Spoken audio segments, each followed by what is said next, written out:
Meus amigos, sejam todos muito bem-vindos.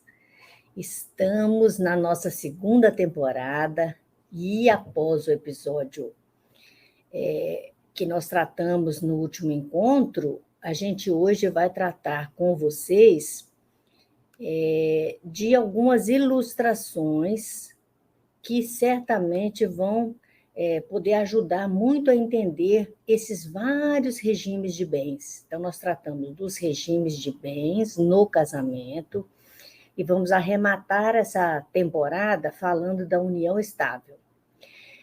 O regime de bens do casamento é muito importante quando a gente vai fazer o planejamento patrimonial da família. Por quê? Porque dependendo do regime de bens adotado pelos cônjuges, os bens que serão levados para esse patrimônio, para esse sistema que vai controlar e vai tratar da garantia de segurança do patrimônio, vai garantir também uma sucessão muito mais tranquila, uma sucessão com uma eficiência tributária muito grande. E todos esses benefícios, eles precisam necessariamente de terem uma análise detalhada do regime de casamento desse casal que vai constituir esse sistema de planejamento, tá bom? Então, eu queria dividir com vocês, eu vou tentar ver se eu consigo dividir as ilustrações para que vocês tenham isso em mãos e facilmente, rapidamente, com essas ilustrações, vocês vão ter um resumo, né, do que acontece na sucessão ou no divórcio. Então, quando o regime adotado pelos nubentes antes do casamento começa a ter a sua vigência a partir da data do casamento em diante, até o inventário ou o divórcio, e até mesmo para a constituição da holding, será dessa forma que ele precisa ser analisado. Olha, quando falamos, então, em sucessão, no regime da comunhão parcial de bens, o cônjuge concorre com os herdeiros. E ele concorre com os herdeiros legítimos em caso de falecimento ou em caso de divórcio, tá bom? Então, em caso de falecimento, todo o patrimônio ele é entendido dessa forma, olha, se os bens são comuns, então o cônjuge sobrevivente ficará com metade do patrimônio, o filho 1 e filho 2, nesse exemplo, ficará com 25% cada um desses bens que são comuns, ou seja, os bens que foram constituídos na constância do casamento. Agora, em caso de morte, no falecimento, o cônjuge sobrevivente, ele passa a ter também direitos sobre os bens particulares, aqueles bens que vieram com o cônjuge antes do casamento, porque eram bens que eles trouxeram para o casamento, que foi no regime da comunhão parcial de bens, nós aprendemos que os bens se comunicam àqueles que são adquiridos na constância do casamento.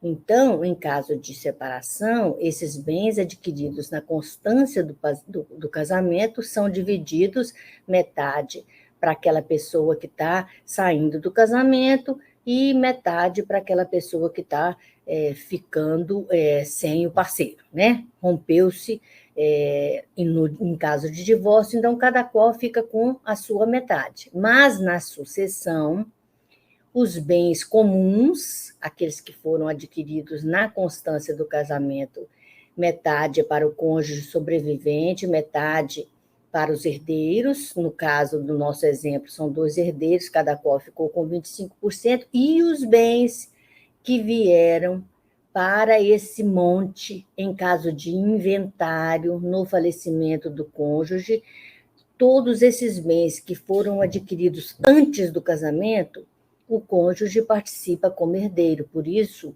esse desenho aqui é dividido em 3 partes iguais, porque no nosso exemplo nós temos 2 filhos e temos a esposa, que é a sobrevivente, ou o marido, que é o sobrevivente. Então, o patrimônio que veio para o casamento é um patrimônio, então, que será dividido, porque o cônjuge, ele concorre com os herdeiros em relação aos bens que são que vieram para o casamento, tá bom?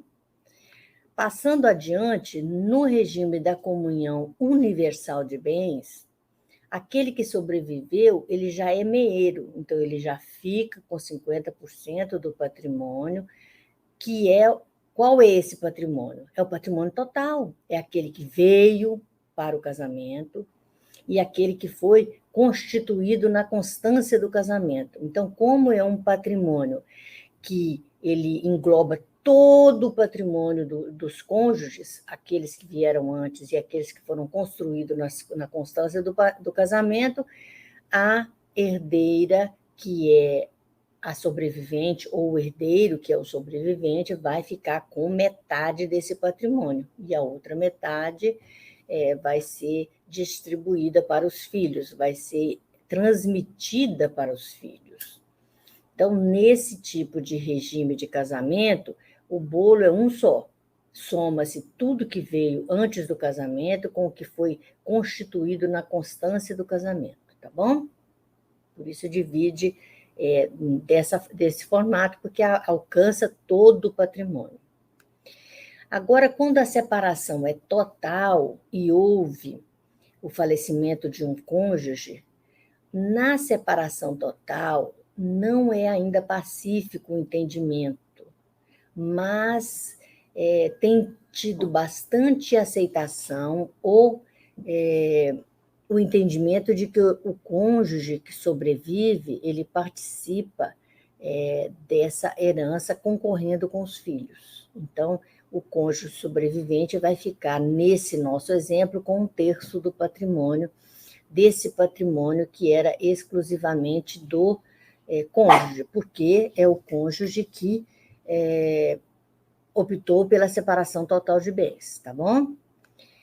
No caso da separação legal, que é aquela separação em que um dos nubentes, um daqueles que vão se casar, tem mais de 70 anos, o Supremo Tribunal Federal, pela súmula 377, entende que haverá participação desse cônjuge, mesmo tendo casado na separação obrigatória por conta da idade, haverá participação se for provado o esforço para aquisição onerosa de determinado bem, e aí sim poderá ser partilhado com esse cônjuge que, mesmo tendo casado com um maior de 70 anos, poderá participar dependendo da situação, tá bom? E agora nós vamos passar para o episódio número 9. O episódio número 9 é o episódio que vai tratar do regime de bens em união estável. Eu vou dar uma paradinha e vou retomar num outro encontro, para que não fique prolongado demais para vocês, tá bom? Para que não canse vocês. Já a gente trata desse último regime que é a união estável entre os casais que não se casaram, mas que vivem em união estável. Até daqui a pouquinho.